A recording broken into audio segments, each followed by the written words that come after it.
And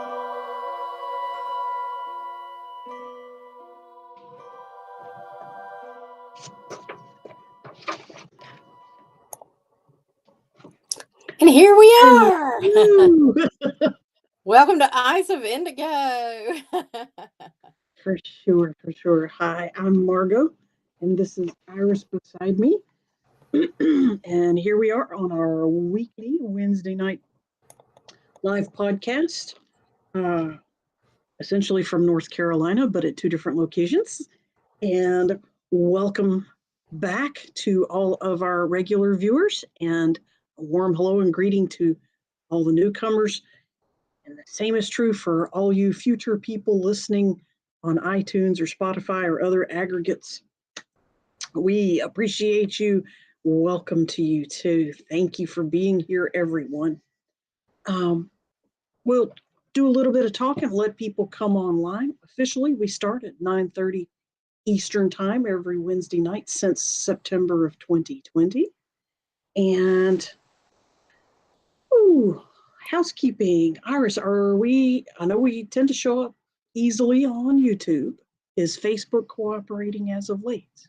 It has at the past couple of weeks, but and Lord knows when I was trying to set this show up, it was going crazy. But yes, it is working on Facebook tonight. Hooray! Yay! I really struggled with it, but I think it once it went smoothly. It just took me a bit to get it there, so I'm glad it's working. Yay! And it is not our platform's problem. It is a Facebook issue. Yes, that's not us this time. Yay! So I'm not going to let them take credit for when it's right either.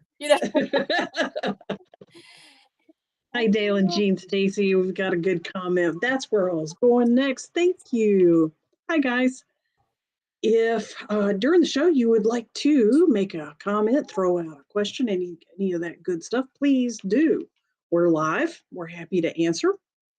And you can do that by writing what you want in the chat or in the comment section, depending on which platform you're using, YouTube or Facebook. And we have learned that other people on the same platform can see your comments. Other people on the other platform cannot. Therefore, Iris and I read questions and comments out loud during the show for two reasons: so that the other platform viewers can see what it is we're responding to, and also audio recording people in the future can understand what's going on visually otherwise. So thank you as we run down that little bit of housekeeping to help you understand. Whenever you do write a question or comment, it does there's a delay before we see it, anywhere from a half a minute to a minute before we actually get to see it on this side. So that's probably about the only other detail I can think of. Iris, we have an unusual topic tonight. It is very colorful and interesting. Can you please? Yes. We are always talking about weird stuff in a rational way, and we're going to try to get through that on this program. I think we'll have fun with it, regardless of how much information we get out, because it is quite a tangled web. Tonight, the content is, we called the show Blowing Through Oz. An ordinary girl from Kansas and a cast of weird characters traveling to meet a magical man. It is just a modern fairy tale, right? We've got the tornado, the original silver shoes, all that stuff. But we're going to talk about some Yellow Brick Road meaning behind the Wizard of Oz. Meanings, the original meanings. And believe it or not, our peek behind the curtain, which came from the Wizard of Oz tonight, is related in a weird way to what we're getting ready to talk about. And I found it interesting. First of all, hello, Ronald. Hi, Ronald. It's good to see you. Howdy. If you're if let's just jump right in. The Federal Reserve, which a lot of people might recognize the building in Washington, D.C., and it's this, it's where everybody talks about the Fed did this, or the Fed rose interest rates, or the Fed, Where all the money and finance come from, right? yeah, Supposed to be. all that stuff. What a lot of people don't know, and I'm throwing it out there every time I can get an opportunity. The Fed is not an official um, Department of the government. department of the government. It is a private bank. And basically, yes. Now they say, Woo! oh, but Congress oversees the Fed. Well, they don't know jack shit about the economy in Congress, obviously, because of the way our economy is. So the Fed is going to make proposals because they have to make reports to Congress. It's supposed to be overseen by Congress, and they're going to rubber stamp it. Just like if you've ever had a boss that had no clue what you were doing, and you give them a report, and you go, "Oh, that sounds good," and then rubber stamp it, and off you go. Yeah. It's the same crap through the Fed. Congressmen and women are not CPAs. Not even close. And Me even a too. regular CPA probably couldn't keep Are up they with it. doctors? Okay. Yeah, nor are they scientists, nor are they doctors, nor are they any of those things. So anyway, no, yeah. So the Yeah, and Federal so is what basically a happened private was institution. Yeah, in the 1900s, the early 1900s, what, 1910, 20, somewhere in there, the the these banks, it was and now it's run by like 12 or 13 banks. We were looking for the numbers right before the show, and I found one article that said it started with 8, but it's 8 and it's got grown to 12 or 13. They have 8 to the 13 what? banks said, like, you're looking at like the Rockefellers, the Families, Carnegies, the family uh, groups. Yeah, Rothschilds, all these family Rothschilds. groups that owned these big banks. And the government had no way to, like, loan money or and that sort of thing, or they wanted to borrow. If they wanted to borrow money, where does the government go to borrow money? So these banks said, ha, we've got it. We'll form this organization and we'll oversee finances for the government, and you can borrow money from us. So when the government borrows money, and we've got like these trillions and trillions of dollars in debt, we are indebted to a bunch of banks. It's not like it's Privately owned banks. privately owned Owned banks, banks. Yeah. which everybody else who gets behind on their loans gets repossessed or cut off from credit or whatever else. But no, Can't the do that to Fed the just US goes, government, we'll just print more money. Chunk, chunk, chunk, chunk, chunk, chunk. And out it comes in the machine.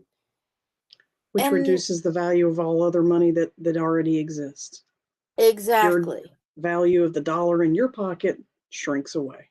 Exactly. Yeah. So we're depending on commercial banks for our federal government operation, which just starts sending you spinning in circles and can make you dizzy with that alone. And so over the years, the now coming out from behind the curtain, so to speak, um, it's interesting. Do the research on it, because when you see who all the families were and how their names keep popping up and how they own everything, Everything. um, All the oil, all the gas, all the food, everything, all the highways, all the banks, they own everything.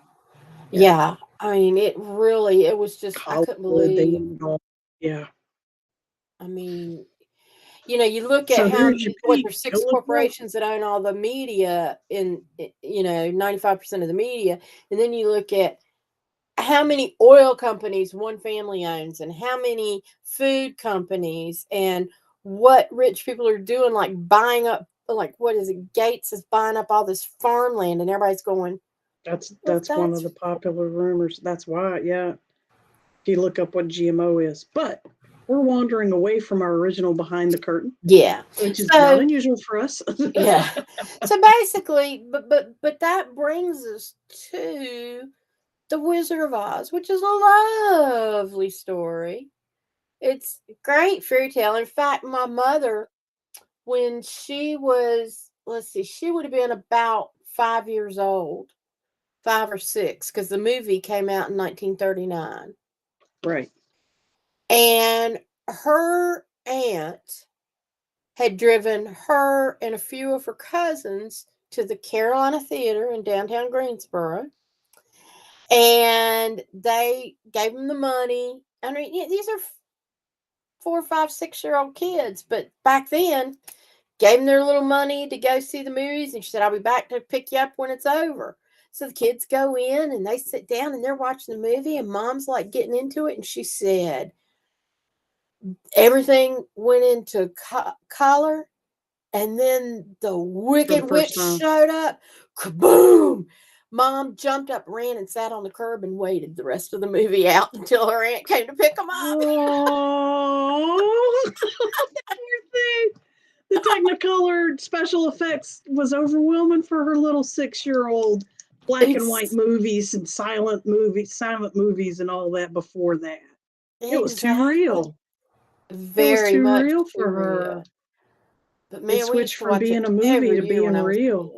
Yeah, when it come on Yeah. TV, I was glued to it, and I still, recite lines from it, and that sort of thing, and go off on tangents with it. And so, we have a good time with it, and I Puppy. love some of the memes and stuff that came out behind it, like this one, it's the ultimate chick flick, two women fighting over a pair of shoes.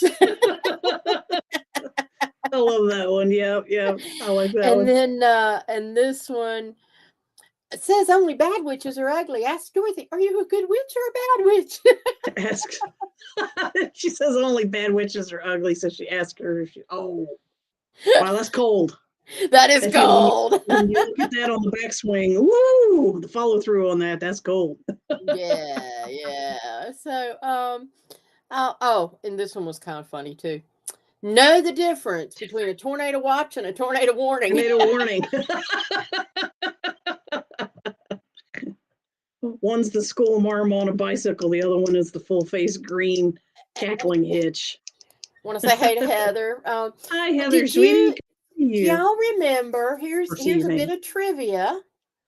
Yeah. In the 1970s, there was a coffee commercial that came out. It was for Maxwell House, Yes. and I know where you're going. Margaret the witch The actress. the actress was in that coffee commercial. She's a sweet little old lady giving everybody coffee. And what? And they Heather's eventually let never it out. seen the movie. Oh my Oh my God. god. But Heather, you know what it's about, right? Give us a yes or no. You know generally what the Wizard of Oz fairy tale is about. And should we? Yeah, maybe we should highlight it. I was gonna say, summarize. Do you, Yeah. as much as you know about it, do you feel like you could summarize Yes. Oh yeah. it? I know. I All know. right. Iris, keep it short. Yeah. Um. Okay. So Dorothy lives on a farm in Kansas with her aunt and uncle. She's got a little dog named Toto, so you hear about him too. And she just feels out of place, can't find herself, etc., etc. And um, a tornado comes up, and Another one. Jeannie, oh my Jeannie hasn't seen it. god, All right, or so we'll let you Dale and keep Jim to okay. haven't seen it So a either. little farm girl with a dog gets caught up in a tornado and lands in the land of Oz on Yeah, top and of a it witch. right, and the house lands on a witch, and big fairy godmother looking, but she's also a witch, but she's very beautiful, comes in. A good witch comes in. A good Yeah. witch comes in and explains, you've killed the witch. Thank you. You're saving the Munchkins, who are these short people that live in this Land land, of Oz. Yeah. land of Oz, or Munchkin land. They're in Munchkin land. Ooh, they're in Munchkin land. That's right. And they say, and so because the witch dies, the shoes she was wearing, which in the book and originally the movie intended for to be silver shoes, show up on Dorothy's feet. She kind of inherits them They're magically magic from shoes right. because she killed the And witch. in the She movie, magically gets the for shoes. aesthetic purposes, changed them to ruby slippers. Okay. So then they send her on a trek. They say, if you want to get home, the only way to get home, since your house is not a, It's crashed. yeah, you can't like put an engine on it and take off. She wanders the yellow brick road. It's a path to the land of Oz, and along the way, she meets a scarecrow, a lion, and a tin man, a man made of tin. And they make this trek going to Oz, and they want to see the wizard. He's this wonderful wizard, and Who lives um, in? Who lives the in? land of Oz. The He Wizard of lives in Oz the lives in the Emerald City. I'm sorry, the Emerald Emerald City. City, the Right. capital of It's the Oz. land Right. of Oz, Emerald City, Munchkin Land. Okay. She's Okay. they're just talking to each other. All Yeah. right. And so the wizard sees them, and it's all this smoke and mirrors type thing going on. And he says, There's "Yeah, I'll subterfuge help going you." on Yeah, very scary. And he says, "I'll help you, but you got to bring me the witch's broom." which And means so, you have to kill her. yeah. And they're like, because the East witch was killed under the house. The Wicked Witch of the West is the one that's alive and pissed off at Dorothy because she's got the shoes and killed her sister, right? With the green face. That Yes. eventually the Broadway play Wicked was based on that character. Yeah. Yes. Yeah. So they um they go out on their trek, and their intention, what ends up happening after, the witch captures Dorothy and Toto, and she's going to kill her and sends out the monkeys, and they harass her comrades and all that stuff. But The flying eventually, monkeys are very famous, very popular. Little minions of the Wicked Witch of the West. Just so you know. They're just minions. That's all they are. Yeah. okay, so in the process of rescuing Dorothy, the Lion, Tin Man, and Scarecrow, they dress up as guards, go in. They accosted They 3 of the infiltrate the guards, castle, the witch's castle. and Yeah. they infiltrate the castle, get up there, and they get Dorothy out of the room where she's being held, and they're running around trying to escape because now everybody's on to them. And the witch catches the straw man on fire. Dorothy grabs a bucket of water and throws it on him and hits the witch who's standing behind him, and she melts. Guards are It kills her. thankful, give her the broom, off they go back to the wizard. And the wizard's like trying to delay him again. And Toto reveals he's a real man behind a curtain doing all these Yanks the controls, curtain, and you see a little human. Yeah. doing all the controls and stuff. So he fesses up. He got there by accident. He was a professor and all this stuff. And he says, "I have an air balloon. I haven't tried it. Come on." Yeah, the Tin Man miniseries was really good. That had Zoe Deschanel in it. Zoe Deschanel in it. It was really good. She's a good actress. Yeah. Yeah. And so they get in the professor's balloon and take off. But Dorothy's like saying goodbye, and Toto jumps out, and she goes to get Toto, and the balloon goes out without any controls, and Dorothy's crying and sobbing because her only chance to get out of Oz is gone.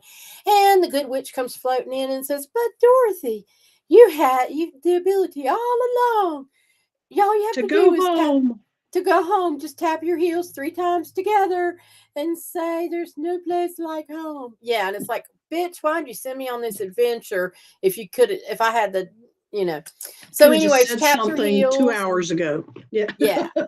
So she wakes up in bed, and her family and friends are coming in, the different people that she knows, and all of them resemble characters that she saw in Oz. And they said she got in a terrible bump on the head during the tornado and was knocked out, and they put her in bed, and she's been asleep the whole time. And she's like, "No, it was a real place." And they're arguing with her, "No, you've been here the whole time, and it's all I know is if I ever go looking for something, I don't need to look any further than my own backyard. That's where that saying comes from.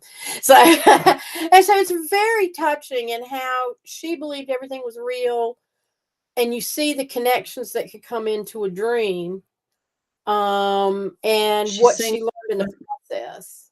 She sings a lot, and Judy Garland's beautiful voice is often heard all the way. It's a musical. That's Yeah. another big feature of the movie is that it was very, very musical. Besides the fact that it was one of the first big Technicolor productions, And it's the super only vivid colors. or the Yeah. first or the only film to use both black and white and Technicolor in it. Uh-huh. And speaking of musicals, if you and they swear that they did it by accident, but who knows? The Dark Side of the Moon album by Pink Floyd. If you start it at the same time you start playing The Wizard of Oz and just turn the sound off on The Wizard of Oz, the music fits the story perfectly. You know the song There's no Money? way. You know that song Money? Dun, dun, dun, Yeah, dun, money, money. Yeah. dun, dun, dun. Money. When Get that away. music's when the house lands, that music starts. And as she opens the door and all the color comes in, she turns the knob, money, dun, dun, dun. And And the money song is goes on. color And in it's there. like, oh, that was crazy. We did that. We weren't even high when we watched it. And it was like, holy shit. I mean, just all the music fit. The lyrics were at the right I've heard of time. that theory before. Oh I have to man, try it sometime. it I is have to try that phenomenal. sometime. Yeah. So let's see. We got some comments on our Oh, little. you've been following them. They're following. They're talking about uh have you seen have other people seen the movie The Yeah, Flying Monkeys, the Tin Man series, The and the Journey journey is is the needed lesson. yes. Absolutely, that's a part Oh, of the I do human want to thing. show you this. This is a really cool picture I found. Frank Baum, the writer, is the guy standing in the middle. This was the first Okay. production ever done of The Wizard of Oz. Other than the movie Other or than, yeah, before. this was like he wrote the book and then somebody decided to put it on, and this Sure. was the first production put Iteration on. of that. Yeah, And you can see the Tin Man and the Scarecrow and the Lion Head and the Dorothy. I guess that's the wizard maybe down in front. Scarecrow has yeah. a pumpkin, maybe pumpkin head, No, or there's Scarecrow's over there on the left, sitting on he's top of the over on the lion. right. And then there's a giant gingerbread man. I don't know, Munchkin maybe looking kids down in front. Yeah, it's some Wow. weird looking people, but That's yeah, very Lewis Carroll, Alice in Wonderland, cocaine, LSD, heroin kind of laudanum look yeah. that they got going on there, the Alice in Yeah, Wonderland abstraction. Yeah. Ronald's making invitation. He's willing to try the movie album if anybody wants to join in. That might be fun, Ronald. Yeah, I was gonna say that'd be a great party theme, especially for Pink Floyd fans. Yeah. Throw it up real big on the screen and blast the music while people hang out and watch and listen. Yeah, that'd be cool. Well, guys, there's more to the what that's the original, that's the movie, not the original. That's the movie plot. All right, for Yes. those of you that haven't had a chance to watch it. You did an excellent job, Iris. Thank you. Thank you. I You're appreciate you were that. thorough and concise. That was awesome. And Yeah, it's hard to do it typical, in 5 sentences. but you did it. You did it in 20. Okay. Thank you. You did good. And what we found out through research and good stuff like that was that the Wizard of Oz was not originally a children's story. Ta-da! Gee, this is a reoccurring theme. Do you guys know about the origin of the Brothers Grimm fairy tales? Those were not originally children's fairy tales either. They were horror stories told by drunken adults to each other to terrify each other and be gross and macabre. They eventually became children's fairy tales. Wizard of Oz took the same yellow brick road, took the same took some hot notes. Irish, jump in whenever I get to a part that has similar information, Yeah. because Irish a did a barrage of research, and so did I. And we were on the air together, and we would speak and share a little bit about what we were finding as we were going. And it was fairly parallel, but she had more detail on some stuff, and I had more detail on other stuff. And different authors had different interpretations. But long story short, The Wizard of Oz is about the financial political upheaval at the turn of the century, 1900, concerning gold and silver, which is a big deal today. Just saying. Everything goes round. Yeah, I was going to say, gee, you mean 100 years ago or 120 years ago? So anyway, from the top, some background. You guys may or may not know Frank Baum was the author, and I believe he was eventually became a screenplay writer for the movie too, was he not? Or a consultant on the movie?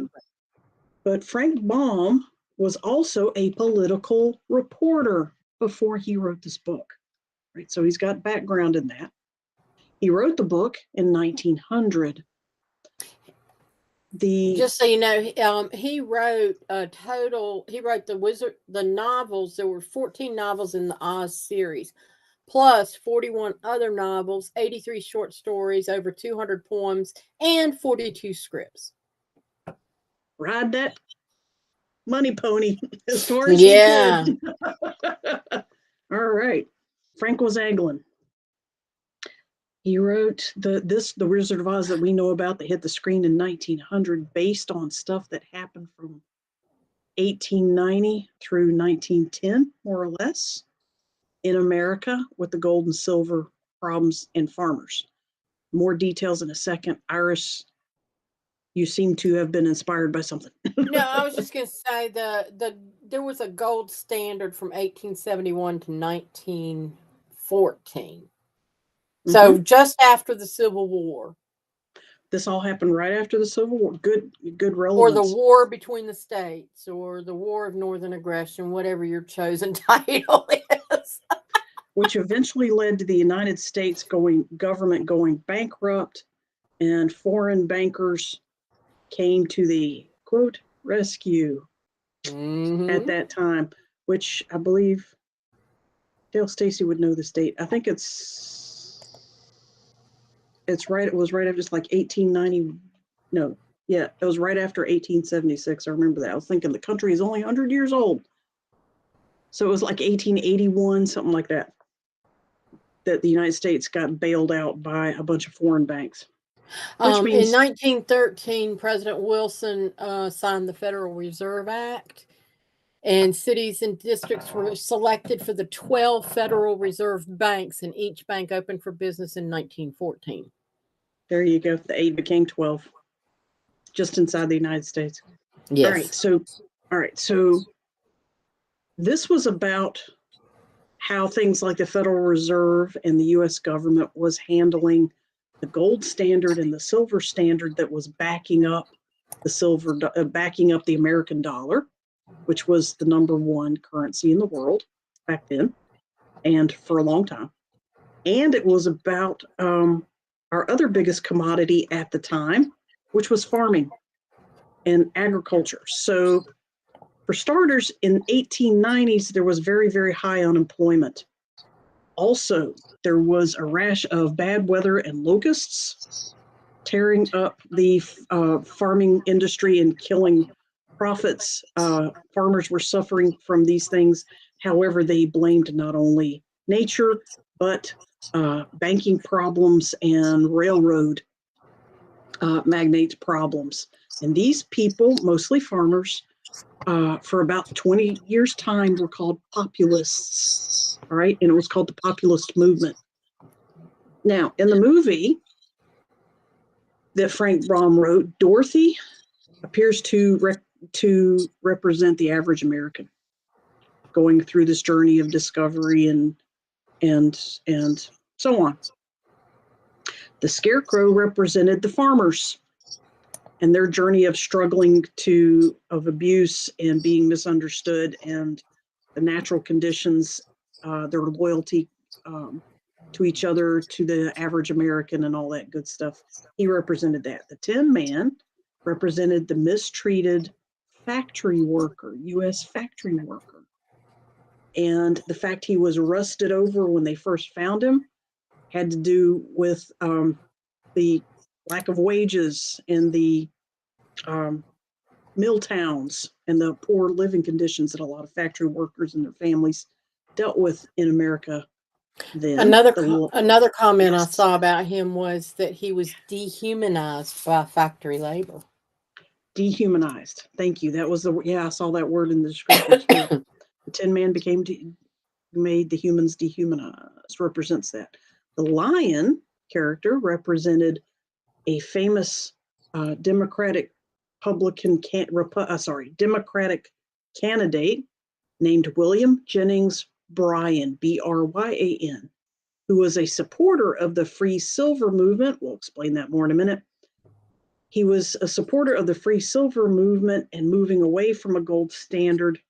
And by the way, there were 3 views: stay on the gold standard, basically, stay on the gold standard, move gold away gradually and let silver take over and have a silver standard. Or there was a bimetallic, what they called it, where both gold and silver were used to back the US dollar. So there were 3 different stances. And while you're on that, I just want to mention about William Jennings Bryan to help drive a little bit more home about who he was. Very powerful. Yeah. Many of y'all may have heard of the Scopes trial, and Inherit the Wind was a popular movie done about it, but the trial, also referred to as the Scopes monkey trial, was in 1925, and they were prosecuting a science teacher, John Scopes, for teaching evolution in a Tennessee public school. A bill had been passed making teaching evolution illegal. And William Jennings Bryan was for the prosecution. Clarence Darrow was the defense attorney. And it was also seen, it challenged the constitutionality of the bill to publicly advocate for the legitimacy of Darwin's theory of evolution, and was an opportunity to enhance the American Civil Liberties Union, which is just interesting when you start seeing all these intricate entanglements. Tentacles. Yes. That are all a part of the distraction. Yeah, keep in mind, Wizard of Oz was a distraction. It was still a Hollywood machine. So, but there was a secondary message behind the machine, which is what we're talking about. It's very interesting. More symbolism that came through in this movie. The lion represented William Jennings Bryan, obviously a big mover and shaker in law and Congress, and eventually tried to be a U.S. president 3 times. 3 times. Yeah, he got all the way up to to that for 3 times. Kinley was backed by a bunch of bankers, and that's why he beat. He was bankrolled by them. Yeah, he beat Bryan because he was the financial elite backed him. William Jennings Bryan was backing the little guy, the farmer, the factory worker, the average American, the Dorothys. All right. The Witch of the East represented Wall Street power and how it could more easily be crushed than the rest of the powers could be, with the symbolism of the house falling on her. The Wicked Witch of the West represented the financial elite who lived and resided mostly in western regions of the USA as railroad magnates and bankers. Well, yeah, you could have 150,000 acres spread out west, or you could own 5 or 6 blocks in Manhattan. They took out west. A lot more private, too. So those were the 2 witches. And then the cyclone has a symbolism, too. It either represented the silver movement coming in and stirring things up, because it did, or the cyclone can represent social upheaval with the weather killing agriculture and money problems killing agriculture, the gold standard being questioned, silver standard being brought in. What I mean is, farmers wanted the US dollar to be backed by both silver and gold. However, the here's financial... another. Let me show. I don't know if you got this or not, but Oz, OZ is the abbreviation for Yes, ounce. which is how they measure silver and gold at the time. Yes. Yeah, OZ means ounce. Ounce of what? Gold and or silver. Yes. The shoes, like I said in the original book by Frank Baum, were silver to represent that. Technicolor technology was big and hot. Red shoes were a whole lot more of an aesthetic, like Iris mentioned. So her shoes became ruby instead of silver. Still a precious thing, but Hollywood. Farmers wanted the dollar to be backed by both gold and silver. The financial establishment at the time was against that. It's not clear why, but they wanted to keep it on the golden standard. I have a feeling they had a lot more control over the mining and movement of gold metals versus much less control over the marketing, mining, and moving of silver metals or silver mines, probably. This is all about control, guys. I know you know that. The Emerald City in the movie represents what city you think, Iris? In the United States. Could Where it do bad guys live? be Washington, D.C., you think? Scared my cat with that one. All right. And so, okay, so if the Emerald City was Washington, D.C., who is the Wizard of Oz? The president? Yes! Okay, because I didn't see that part. Yep. Yep.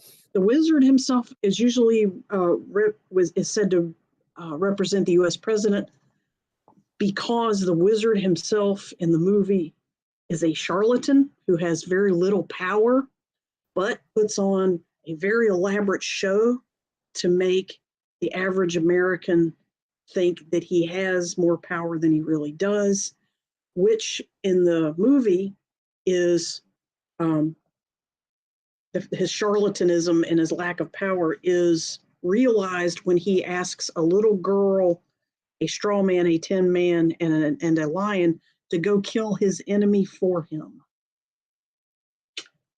If you're the most powerful, the great and powerful Oz was actually his title in the movie, The Great and Powerful Oz. If he was so wonderful and so powerful, how come he didn't take her out himself? Didn't. He sent a little girl to do it with her little dog too. And of course, ounce equals OZ in abbreviations. The yellow brick road represents what? Gold. Yellow bricks. What are yellow bricks? And Toto. Unless they were originally white and Toto just peed all over them. Ability. Yellow snow road. And Toto represents populists in general, the loyal to the average American that Dorothy represented, hated the witch. He would bark at her and bite at her and yank at her clothes, and stuff like that. He represented the populace, which were the farmers.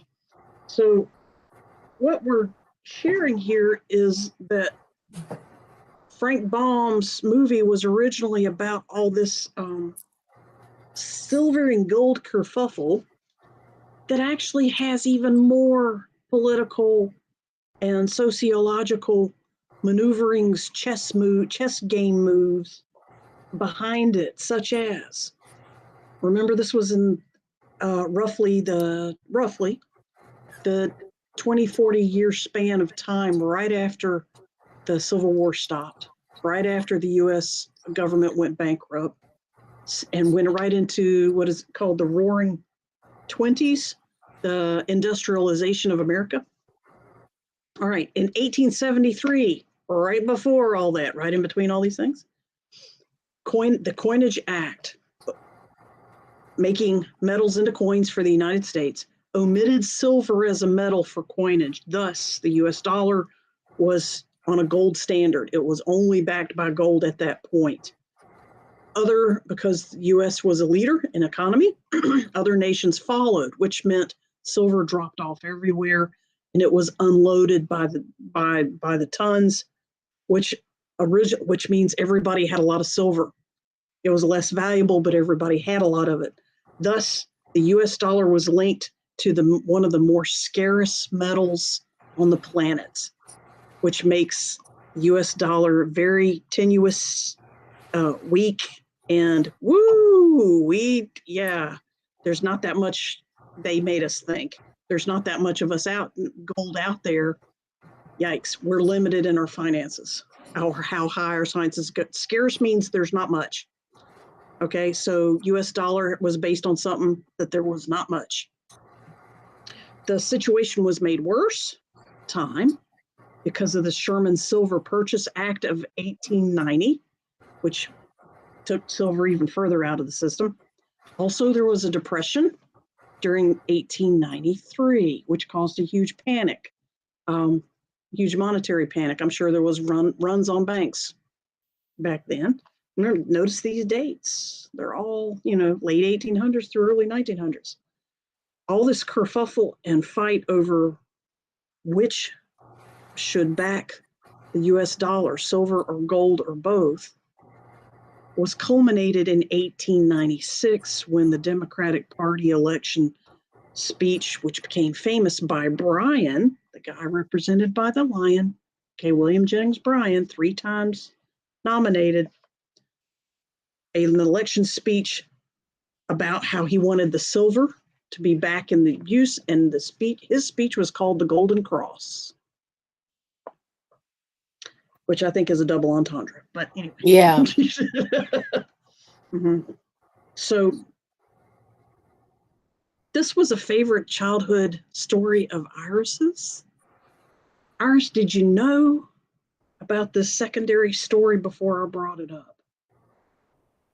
No, not until, I had not, all I knew was, like my gay friends talking about, are you a friend of Dorothy and things like that. I knew the subculture references and things like that. Iris like, was hip to that. She knew what Wizard that of meant. Oz. A lot of costuming going on. Yes. Yeah. Are you a good witch or are you a bad witch? You hear that question a lot in some sort of social circles. Yes. And you hear But a lot of crazy stuff about munchkins. Yeah. And I think little it's people. interesting to note, wasn't it Kennedy that was trying to get us back on the gold standard? Yes. Kennedy And it's, tried. A couple other presidents also tried. But Kennedy was the last one that did it publicly and was publicly executed as well. and then now the Fed backs our monetary system, and they just print more money when we need it, which devalues. And we're And they're trying. printing less money. You guys noticing your banks are running out of 5s and 10s and 1s, and they're trying to give you 20s and 100s now? And you can't find 10s and 50s anymore? Coins? How many stores you see signs that says, sorry, please, exact change only? They can't get coins. Something's happening. And we're all about to find out anywhere from the next couple of months to the next 6 months. But we're all about to see a whole new system trickle in over the next 9 months. Was the last report I heard. Yeah. I saw this. Let me throw this up. Wizard of Oz removes. This is just a joke. Removes the scarecrow for offending too many people without brains. There's a picture of all 4 of them with a big red X over the scarecrow. That's cute too. And my mother was your mother and my mother were the same age. Oh, what's this one? This one is some people are even putting this on the Mandela effect, which we've done shows on before. But the Mandela effect is, do you remember this or not remember this? And some people remember it one way and some people remember it another, and it might be a jump in timelines. But it seems like I do recall, it was like they're in the forest. Dorothy's hair, you can tell by her hair, they had when they got into the Emerald City, they got all buffed up, cleaned up, all that stuff to go see the wizard. And then Mm-hmm. he sent them out to go kill the witch. So they were going through this scary forest together, and it was like, that's where the lions and tigers and bears thing comes in. And Yeah. they're all scared and trembling. And all of a sudden, the scarecrow pulls out a damn gun. And it's like, but you don't think about it at the time, but everybody has like their little weapon. Tin Man's got like a hammer or whatever. Who needs courage or a brain when you can have a gun? The new NRA motto is written in small letters below it. Even the scarecrow had a gun. Come on. Yeah. Oh my God, that was But it was horrible. like, where did it Yeah, come that from and where did he have it hid? I I was mean, gonna say that would be a Mandela. You think that they would have given the gun to the Tin Man metal on metal? Would have made more sense to well, he me. didn't have But pockets, I guess.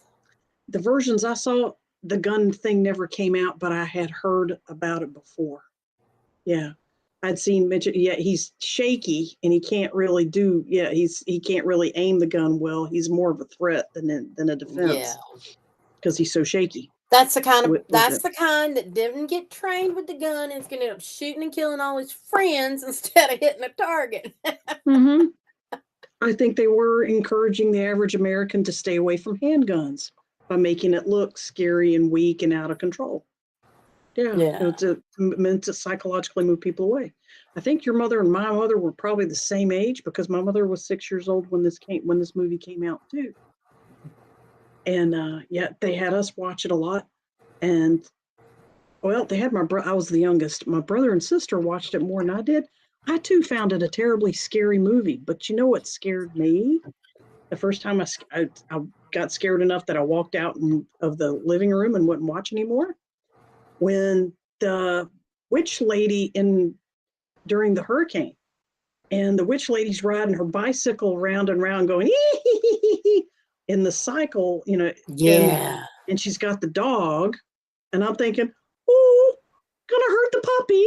I'm a little kid, and I'm like, okay, I'm out. Can't do it.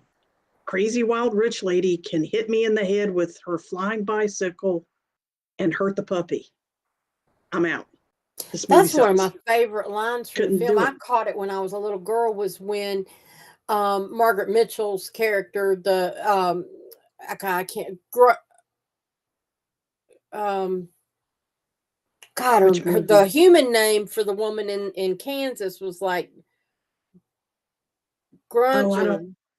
Mrs. Grunch or something like that. Yeah. yeah, oh, God, I can't think of it. It's a really, She was really good complaining name about the for her. dog and took the dog Yeah, away. she Yeah. said dog bit her, and the uncle says, "Well, if I were a dog, I'd bite you too," or something like that. Or you Yeah. better get out of here before I bite you.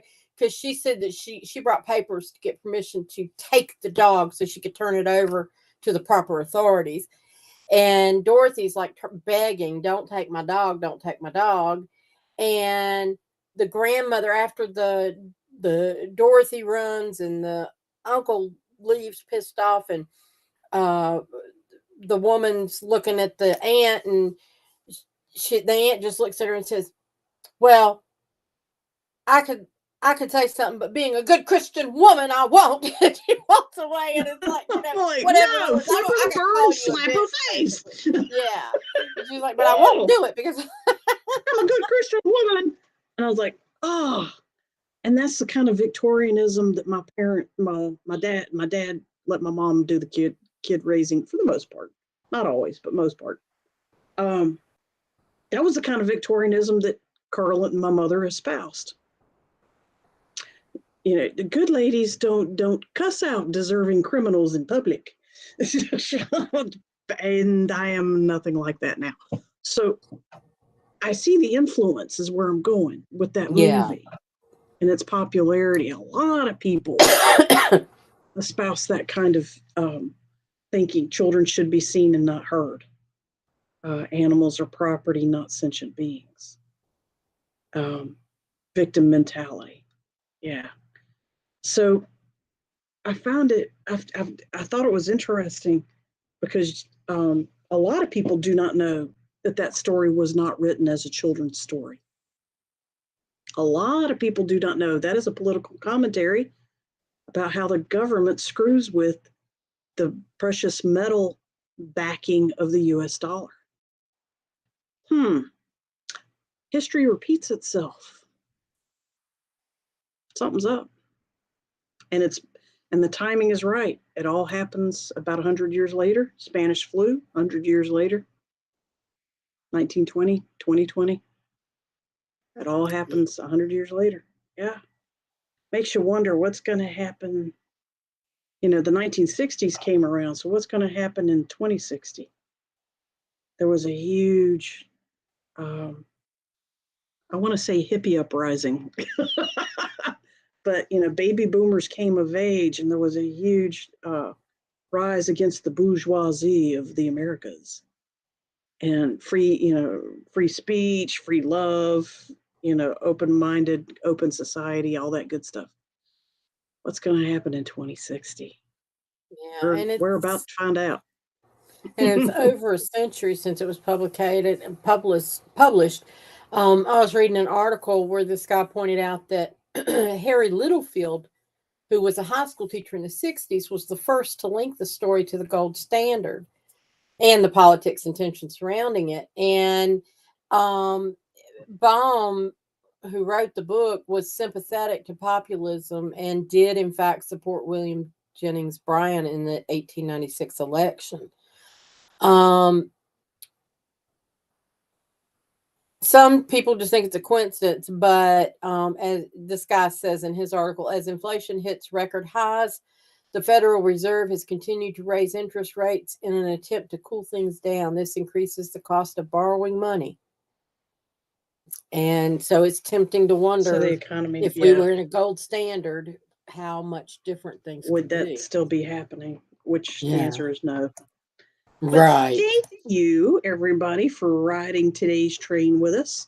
Yes. Iris, what are we doing next week and all this month? We got a lot of cool stuff. What's coming up? Okay, so coming up, we are in February. Happy February 1st, by the way. Wait a minute. Whoops. I hit the wrong one. Where did it go? There we go. No, that was it. Yep. Yeah. Okay. So next week we're doing the psychic readings for y'all again. So tune in. Get your mini reading. Yeah. And then on February 15th, we're going to talk about handling guilt and shame. Everybody carries it, and what do you do with it, and how do you handle it? So we're going to talk about that. And February 22nd, the power of compassion. Having compassion is actually very powerful.